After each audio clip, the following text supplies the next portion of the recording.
ബിസ്മില്ലാഹ് വസ്സലാത്തു വസ്സലാമു അലാ റസൂലില്ലാഹ് അഊദു ബില്ലാഹി മിനശ് ശൈത്വാനിർ റജീം അല്ലാഹുമ്മ ഇഫ്തഹ് ലി അബ്വാബ റഹ്മതിക് നവൈതുൽ ഇഅ്തികാഫ ഫീ ഹാദൽ മസ്ജിദി ലില്ലാഹി മാ ദുംതു ഫീഹി. പൗരത്വം ഒരു വലിയ പ്രശ്നമാണ്. ദുനിയാവിലെ പൗരത്വവും ആഖിറത്തിലെ പൗരത്വവും ശ്രദ്ധിക്കേണ്ട വിഷയമാണ്. അർഹതയില്ലാത്ത ഒരാൾ സ്വർഗത്തിൽ നുഴഞ്ഞു കയറിയ ഒരു പശ്ചാത്തലം അള്ളാഹുവിന്റെ ഖുർആൻ വിവരിക്കുന്നുണ്ട്. സ്വർഗത്തിൽ ജീവിക്കാൻ അർഹതയില്ലായിരുന്നിട്ടും ചില യോഗ്യതകളുടെ പേരിൽ അയാൾ സ്വർഗത്തിൽ കടന്ന് അവിടെ ഇടം നേടുന്നുണ്ട്. ഇടം നേടുന്നുണ്ടെന്നത് മാത്രമല്ല, മലായിക്കത്തുകളുടെ ഗുരുനാഥനായി അയാൾ മാറുന്നുമുണ്ട്. എന്നാൽ അല്ലാഹു റബ്ബുൽ ഇസ്സത്ത് അയാളെ സ്വർഗത്തിൽ നിന്ന് പുറത്താക്കുന്ന ചരിത്രം പടച്ചോന്റെ ഖുർആൻ ഒരുപാട് സ്ഥലത്ത് പറയുന്നത് നമുക്ക് കാണാൻ സാധിക്കും.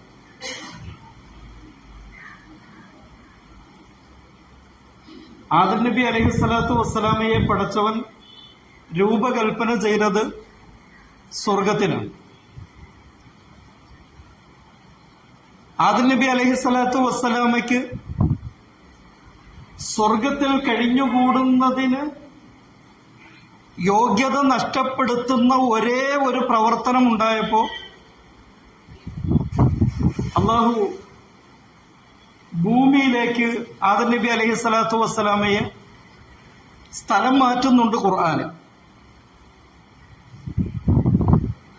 പിന്നെ ആദം നബി അലൈഹിസ്സലാത്തു വസ്സലാമയുടെ 200 വർഷത്തെ പ്രാർത്ഥന, പടച്ചോനെ സ്വർഗപ്രവേശനത്തിലുള്ള യോഗ്യത നഷ്ടപ്പെടുത്തിയ പാപം എനിക്ക് നീ പുറത്തു തരണമേ എന്നായിരുന്നു. റബ്ബന ലലംന അൻഫുസന വഇൻ ലം തഗ്ഫിർ ലനാ വതർഹംന ലനകൂനന്ന മിനൽ ഖാസിരീൻ. ഞാനും എന്റെ ഹവ്വയും സ്വർഗത്തിൽ തുടരുന്നതിനുള്ള അർഹത കർമ്മദോഷം കൊണ്ട് നഷ്ടപ്പെടുത്തി പോയി. പടച്ചോനെ, നീ അത് പുറത്തു തന്നില്ലെങ്കിൽ ഇനി ഒരിക്കലും സ്വർഗത്തിലേക്ക് പുനഃപ്രവേശനം സാധ്യമല്ലാത്ത നിലയിൽ ഞാൻ നഷ്ടവാളിയായി പോകും എന്ന പ്രാർത്ഥന 2 നൂറ്റാണ്ടുകാലം ആദം നബി അലൈഹിസ്സലാത്തു വസ്സലാം അപ്രാർത്ഥന മാത്രം ചൊല്ലിയാണ് ജീവിച്ചത് എന്ന് ഇമാം ഗസാലി അദ്ദേഹത്തിന്റെ ഗ്രന്ഥത്തിൽ എഴുതുന്നുണ്ട്. ഫിർഔന്റെ രാജകൊട്ടാരത്തില് ഈജിപ്തിലെ പ്രഥമ വനിതയായി ജീവിച്ച ആസിയയെ കുറിച്ച് അള്ളാഹുവിന്റെ ഖുർആൻ ഒന്നിലധികം സ്ഥലത്ത് പറയുന്നുണ്ട്. അതിലൊരു സ്ഥലത്ത് പടച്ചവൻ പറയുന്നത് മോമിനീകളൊക്കെ ആ പെണ്ണിനെ കണ്ടു പഠിക്കണമെന്നാണ്. ദറബല്ലാഹു മസലൻ ലില്ലദീന ആമനു. മോമിനീകൾ കണ്ടു പഠിക്കണം ആ പെണ്ണിനെ. ഫിർഔന്റെ കൊട്ടാരത്തിലാണ്, ഈജിപ്തിലെ പ്രഥമ പൗരയാണ്, പ്രഥമ വനിതയാണ്. പക്ഷേ അവരുടെ മനസ്സിൽ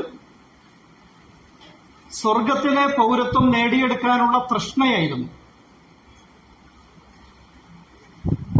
അവർ അള്ളാഹുവിനോട് അങ്ങനെ കെഞ്ചുന്നുണ്ട്.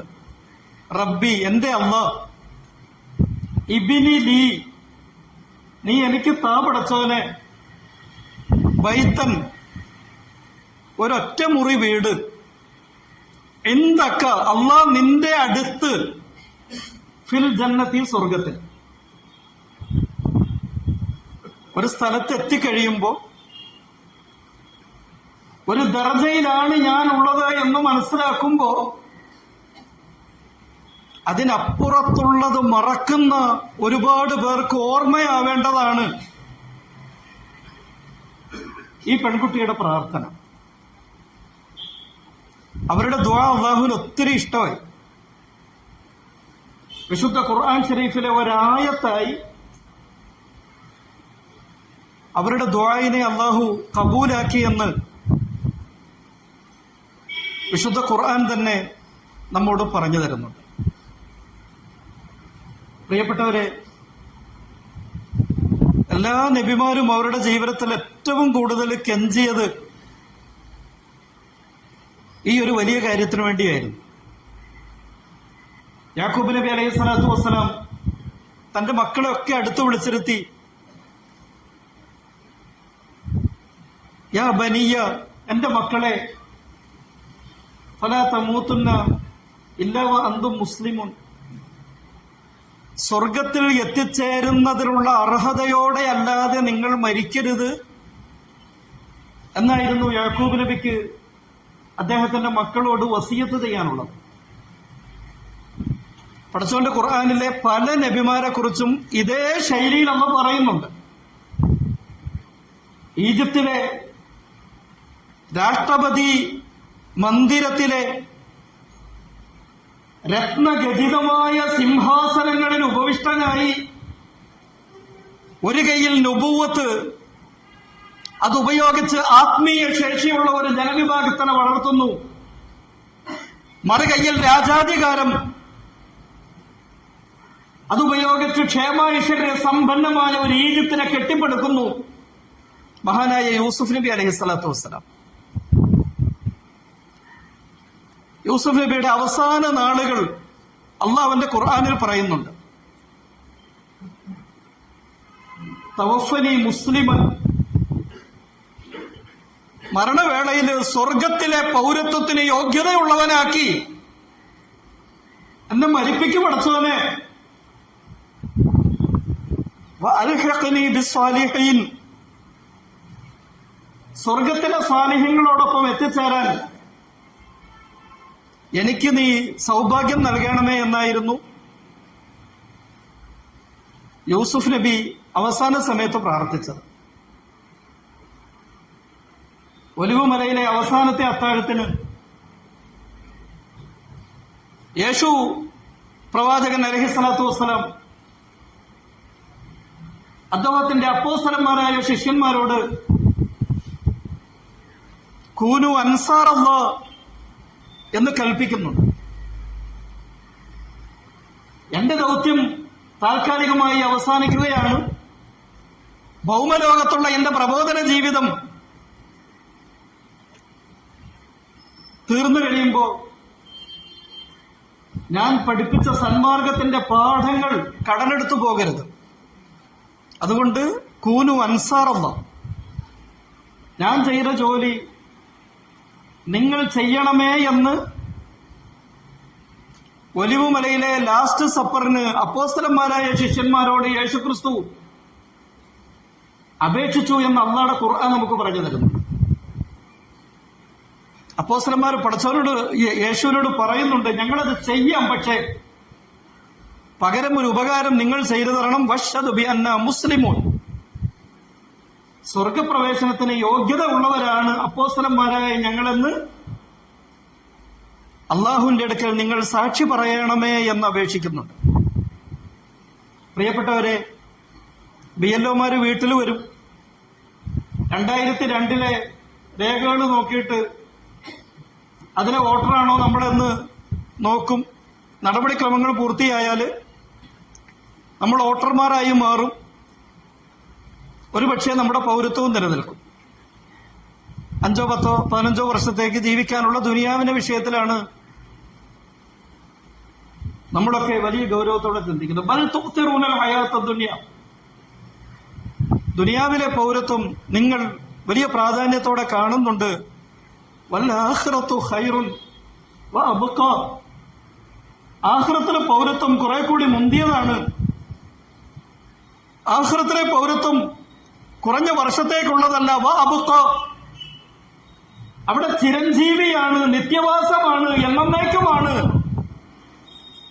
ഇന്ന ഹാദാ ലഫി സുഹുഫിൽ ഊല, എല്ലാ നബിമാരും അവരുടെ ഉമ്മത്തിനോട് വന്ന് പറഞ്ഞത് സ്വർഗത്തിലെ പൗരത്വം നേടിയെടുക്കണമേ എന്നാണ്. സുഹുഫി ഇബ്രാഹിം വ മൂസ, മോശെ പ്രവാചകനും അബ്രഹാം പ്രവാചകനൊക്കെ അത് തന്നെയാണ് സമൂഹത്തോട് പറഞ്ഞുകൊണ്ടേയിരുന്നത് എന്ന് ഖുർആൻ ഷരീഫ് പറയുന്നു. പ്രിയപ്പെട്ടവരെ, രണ്ട് പൗരത്വത്തിന്റെ കാര്യത്തിലും നമ്മളൊക്കെ പരമാവധി ജാഗ്രത പുലർത്തണമെന്ന് ഞാൻ ഓർമ്മപ്പെടുത്തി. കഴിഞ്ഞ ആഴ്ച മുതൽ നമ്മൾ വലിയ ചിന്തയിലാണ്. വിവാഹം കഴിച്ചു വിട്ട പെൺമക്കളുടെ പൗരത്വം എവിടെ? വിവാഹം കഴിച്ച് വീട്ടിലേക്ക് വന്ന മരുമക്കളുടെ പൗരത്വം എവിടെ? പ്രിയപ്പെട്ടവരെ, 100,000 സംശയങ്ങളാണ്.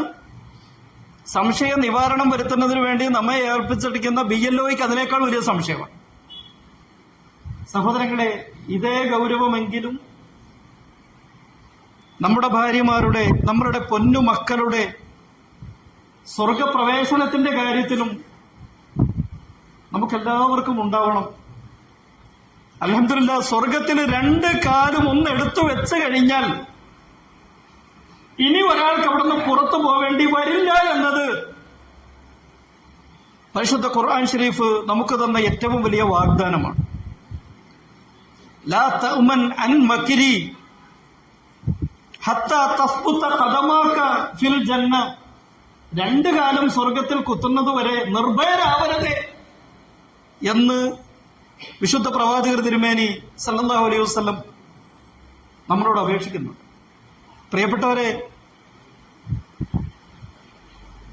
ഫോം പൂരിപ്പിക്കുന്നതിൽ, SIRമായി ബന്ധപ്പെട്ട ഫോം പൂരിപ്പിക്കുന്നതിൽ ഒരക്ഷരം തെറ്റിയാൽ അതിന്റെ ഭവിഷ്യത്ത് ഭയാനകമായിരിക്കുമെന്ന് കഴിഞ്ഞ വെള്ളിയാഴ്ച കേരളത്തിലെ മിക്കവാറും എല്ലാ ജുമാ മസ്ജിദിലെയും പ്രിയപ്പെട്ട സന്ദേശം, ഇമാമിങ്ങൾ നൽകിയ ഏറ്റവും പ്രധാനപ്പെട്ട സന്ദേശം അതായിരുന്നു. പ്രിയപ്പെട്ടവരെ, ആഖിറത്തിനു വേണ്ടി നാം ചെയ്തു കൂട്ടുന്ന ഇബാറത്തുകളിലെ ഒരക്കം തെറ്റിയാൽ അതിന്റെ ഭവിഷ്യത്തിനെ പറ്റി നമ്മൾ അത്രയ്ക്ക് ശ്രദ്ധാലുവാണോ? മക്കള് നമസ്കരിക്കുന്നുണ്ട്, പക്ഷെ അവർ സക്കാത്തിൽ ശ്രദ്ധയില്ലാത്തവരാണ്. ഭാര്യ നോമ്പ് പിടിക്കുന്നുണ്ട്, പക്ഷേ അവരുടെ ഫർളായ ഹജ്ജ് നിർവഹിക്കപ്പെട്ടിട്ടില്ല.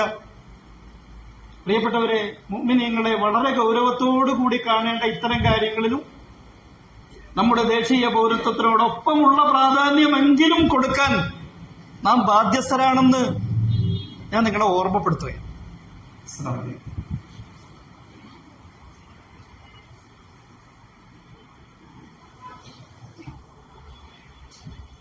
അല്ലാഹു അക്ബർ, അല്ലാഹു അക്ബർ, അല്ലാഹു അക്ബർ.